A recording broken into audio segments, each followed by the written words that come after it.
Polytechnic diploma course యొక్క awareness. So diploma అనగానే 10th అయిపోయినప్పుడు అందరూ ఇంటర్ అనుకుంటారు. అలాగే 10th తర్వాత డిప్లొమా లేదా పాలిటెక్నిక్ కోర్స్ అనేది చాలా బాగుంటుంది. ఎలా అంటే డిప్లొమా మీద జాబ్స్ వెళ్ళొచ్చు, దానికి పాలిసెట్ రాసి ఆల్రెడీ కౌన్సిలింగ్ కూడా ఈ మంత్లో స్టార్ట్ అయింది. అలాగే ఇంజనీరింగ్ సైడ్ కూడా వెళ్ళొచ్చు. సో ఇంజనీరింగ్ చేయాలి అనుకుంటే డిప్లొమా అయిపోయిన వాళ్ళు ఈసెట్ అనే ఎగ్జామ్ ద్వారా డైరెక్ట్గా ఇంజనీరింగ్లో ఓన్లీ 3 years ఉంటుంది, డైరెక్ట్ సెకండ్ ఇయర్లోకి వెళ్తారు.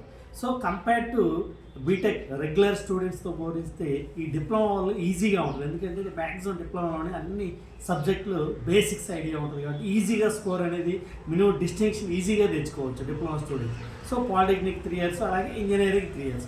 సో పాలిటెక్నిక్లో 6 semesters ఉంటాయి, అలాగే 3 years, అలాగే బీటెక్ కూడా ఉంటుంది. So compare to regular students diploma వాళ్ళకి ఈజీగా డిప్లొమా మీద జాబ్స్ ఉంటాయి, అలాగే ఇంజనీరింగ్ మీద జాబ్స్ ఉంటాయి. కొంతమంది వచ్చేసరికి డిప్లొమాలో ఈజీ బ్రాంచ్ చేస్తారు, నెక్స్ట్ అలాగే ఇంజనీరింగ్లో సిఎస్సి జాయిన్ అవుతారు. సో అలా కూడా చేరొచ్చు. బట్ ఏ బ్రాంచ్ డిప్లొమా చేస్తే ఇంజనీరింగ్ కూడా అదే చేస్తే ఎక్కువ డెప్త్ నాలెడ్జ్ తెచ్చుకోవచ్చు. Thank you very much.